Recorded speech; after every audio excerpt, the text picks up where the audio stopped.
Vamos a intentar explicar las dos leyes de Kirchhoff. La primera, que se conoce como la ley para los circuitos conectados en serie. Vamos a tener tres resistencias. Esas tres resistencias van a ser atravesadas por la misma corriente. Les vamos a aplicar un valor de tensión. Ese valor de tensión vamos a ponerle 100 volt. A esas resistencias las vamos a llamar R1, R2 y R3. Como dije anteriormente, en este caso van a ser atravesadas todas por la misma corriente. La resistencia 1 va a estar entre el punto AB, la resistencia 2 entre el punto BC y la resistencia 3 entre el punto CD. Cada uno de estos puntos nos va a marcar una caída de tensión. ¿Qué es esto de la caída de tensión? Cada vez que una de estas resistencias conectadas en serie es atravesada por una corriente, se produce una caída de tensión. Y la ley establece que cada una de esas caídas de tensión en la resistencia 1, o sea la caída de tensión UAB, más la caída de tensión en la resistencia 2, que es VC, más la caída de tensión en la resistencia 3, que es la UCD, la ley nos indica que esta sumatoria va a ser igual a la tensión aplicada. Después vamos a ver unos ejemplos con valores y vamos a ver cómo se demuestra.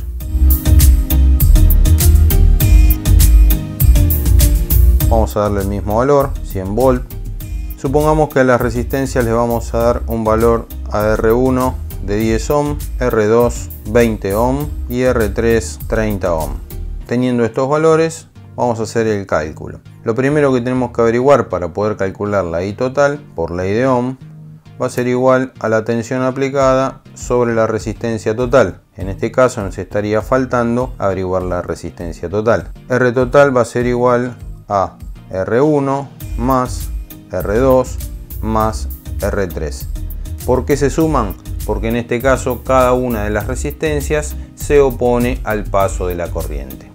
Entonces se suman esas tres oposiciones y de esa manera vamos a tener una oposición total. Lo que habíamos dicho antes, una resistencia total. Si sumamos 10 ohm más 20 ohm más 30 ohm, esto nos va a dar 60 ohm como resistencia total. Reemplazamos los valores. 100 volt dividido R total, que sería 60 ohm, vamos a tener un valor de 1,66 amperes. Ahora que sabemos la corriente total, para calcular cada una de las caídas de tensión en la resistencia 1, 2 y 3, vamos a tener que calcular UAB es igual a I total por R1, VC va a ser I total por R2 y UCD va a ser I total por R3. Si reemplazamos los valores nos va a dar 1,66 amperes por 10 ohm, 16,6 volt. En el caso de VC, 1,66 amperes por 20 ohm, 33,2 volt. Y en el caso de UCD, 1,66 amperes por 30 ohm, 49,8 volt.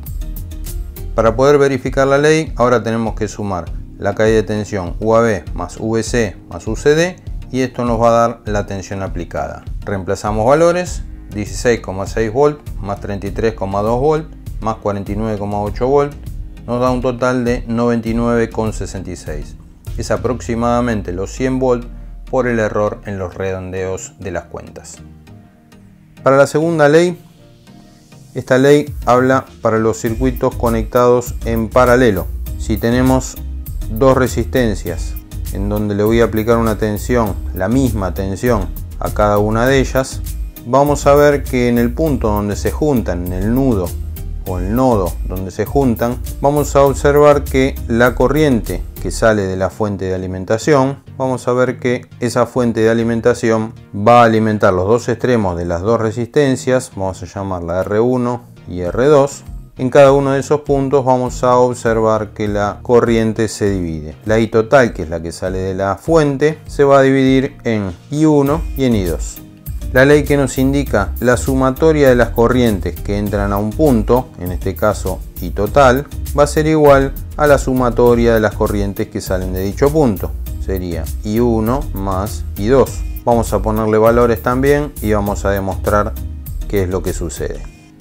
Vamos con la segunda ley. ¿Cómo hacemos para resolver las resistencias? Tenemos el mismo caso. Vamos a calcular la I total primero. tenemos que calcular por ley de Ohm tensión sobre resistencia total. La resistencia total no la conozco. ¿Cómo hacemos para conocerla? En un circuito en paralelo podemos decir que la sumatoria de la inversa de las resistencias sería 1 sobre R total será igual a 1 sobre R1 más 1 sobre R2. De esta manera podemos hacer una suma de fracciones y tenemos el valor de la resistencia total. Reemplazamos los valores y sería 1 sobre 10 más 1 sobre 20. Siempre estamos hablando de ohm. Esta cuenta nos va a dar 0,1 más 0,05 ohm. Esto nos va a dar 0,15 ohm. Si le aplicamos la inversa a 0,15 ohm, nos va a dar 1 dividido 0,15 ohm, 6,66 ohm como resistencia total.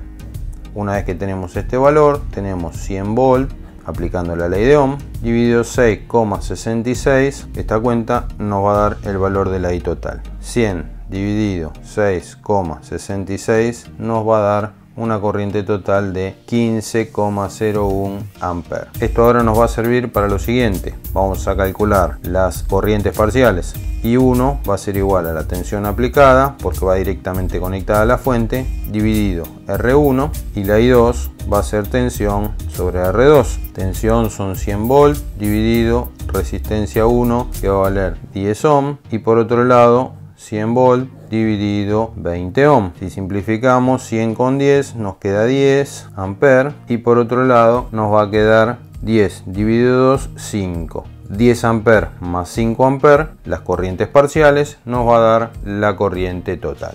Nos da justo la cuenta. De esta manera podemos verificar la segunda ley también.